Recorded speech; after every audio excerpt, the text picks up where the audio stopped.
but we're never going to play our best disc golf if we don't take care of our body. If I eat ice cream every night of the week like I really want to, Why not? well, because I won't play my best disc golf, and that's serious. I really want to earn it for my Sunday nights and Monday nights, because those are the nights that seem appropriate. I don't want to be heavy or fluffy on my toes, and it's not about a vain looking thing, it's about the way my body feels. And when I'm putting in fruits, vegetables, minimal grains, lots of proteins, good healthy fats, I can't miss a putt, and I can't be upset about the way I'm playing, because everything is working together like a well-greased machine. You guys take care of your cars, you get oil changes, brake pads, all those things you got to do to make sure your car keeps running. Well, take care of your body with good things going in, and treat yourself under a special occasion. Treat yourself if you earned it. I would say treating yourself excessively every day is not going to lead to your highest rated rounds. There we go. As a beginner, one of the problems I have, especially with the is one week. I have no idea. I'm so lost. Good question. You just asked the $1 million question. Yeah, I love this If question. I had a penny for every time I got asked that question, I'd go to buy you all the discs you wanted. Again, I feel like I keep saying these questions are like really based off, and I keep repeating this. It's about your style of play. Like I said, I'm more of a Kaiser flip guy, and Johnny's more of an overstable guy. So if we're picking an enforcer, I have 2 big enforcers in my bag that have been in my bag for months that are 168 grams. So don't ever think that, I'm starting to throw farther or harder or whatever, and I'm getting better, I need 175 and that's it. Because there's people, Macbeth throws really like this. We all know how good he is. It just depends on your playing style. If you're a person that likes to have a little flip up and go straight, maybe a lighter striker or T-bird or Predator or whatever is better for you. Like just a lighter one that you can get on it, and it's going to flip up and go straight. Now if you're like Johnny and you're ripping on your disc like this, you might want something a little heavier, and it's going to be more stable just by trade because it's heavier. Or maybe another thing is the plastic.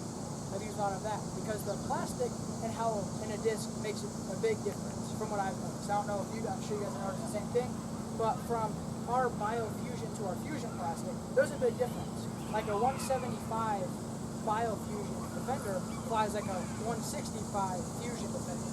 Like it's just a big difference. So you got to make sure that the plastic that you're getting in any company, because it's all pretty universal, and the weight go hand in hand. You don't want to get a naturally understable disc in an understable plastic and in a lighter weight. Then you're kind of defeating the purpose of you getting that disc, because it might be too understable to start with in the first place. So the weight and the plastic and all that stuff kind of goes hand in hand. You just got to find out what you like the best and what kind of shots you're going to be using that disc for. If you're buying a Saint, it's a pretty straight disc. If you're buying that to go straight, you might not want a 175 brand. You might want a 170, but then have it beat up and just be your money disc that's go straight. Now you're talking, okay, I want my best wind disc that'll never go to the right and I can trust every time to go left. You might want a 175 enforcer, depending on your arm speed, whatever, that okay, I can trust this in any wind, and it's going to fly straight and finish left, and not think, maybe this one will do it. No, it just depends on what you're looking for. It's definitely, none of us can stand here and be like, you're 168, you're 166, you're 171, we can't do that, and getting out there and practicing and getting to know which disc you like and getting that weight. I suggest being more of a master. This is what I try to tell people, is be more of a master more than a jack of all trades. What I mean by that is throwing the same disc over and over, whether it be in your bag, instead of having 8 different fairway drivers, have 2 and have 8 of those, where it's 4 of these and 4 of these, where you're more consistent. And you can have different weights. You'll find out which weights you like. It's all about finding the disc that will work for you, whether it's from his company, my company, his company, or Discraft, whatever it is. I'm not telling you which disc you have to throw. You got to find out which one works best for you. And not everybody has the same disc. It's going to be, St. Pro works great for me. It might not work so great for someone else, unfortunately. And then I want to kind of take a spin off that. The first thing I always say to this same question is, make sure you close your eyes with the disc in your hand, because it doesn't actually matter what it weighs. If it feels good, you should probably take that one and throw it. And then if that happens to be 175 max weight, I don't throw heavy, so maybe this one feels so good, I'm gonna try a 170 and a 169 of this mold. So now we're into a most important fact, and that's what Johnny said, is I do not throw very many different drivers or different mids and certainly different putters now. But I have 5 destroyers in my bag. I don't throw turns, but I have 5 different destroyers, and there's 2 that are max weight, there's 2 that are 169 and 172, I think, and they're 3 star plastic and then 1 eco star. So what I'm getting at is stick with the consistency of a fairway driver flippy, fairway driver stable, and then distance driver flippy, distance driver stable. And if you can do it all in one, I've got my distance drivers all in one category, beat up different plastics. But the minimal molds, and then maximize your options within those molds, that's what makes you the jack of all trades, because I have every shot shape with my destroyers. And they're all different weights. And I'll tell you what, someone puts a 175 in my hand. Yeah. If I put a 175 in my hand, my first like on the phone, if you're gonna tell me I got a stack of 10 175s and a stack of 10 170s, I'm probably gonna go for the 170s just because I couldn't see them or feel them. And I know that it's a little more consistent that I throw 169, 170, and I know that about me. But boy, I will not pass up the opportunity to feel and play and just know what those 175s felt like, because there's guaranteed to be 1 or 2 in that stack that was just a little bit different and it felt right in the hand. And you know what that really means is that it felt right in the brain, and it means that you're going to throw it with more confidence. And that's another thing that has to be brought into, I wonder what weight I should get, is like, okay, well, confidently, what are you going to believe in more and what's consistent for you? And really, you guys, try to stay within minimal molds. Just getting options within a mold. Does everybody know what I mean when I say one mold?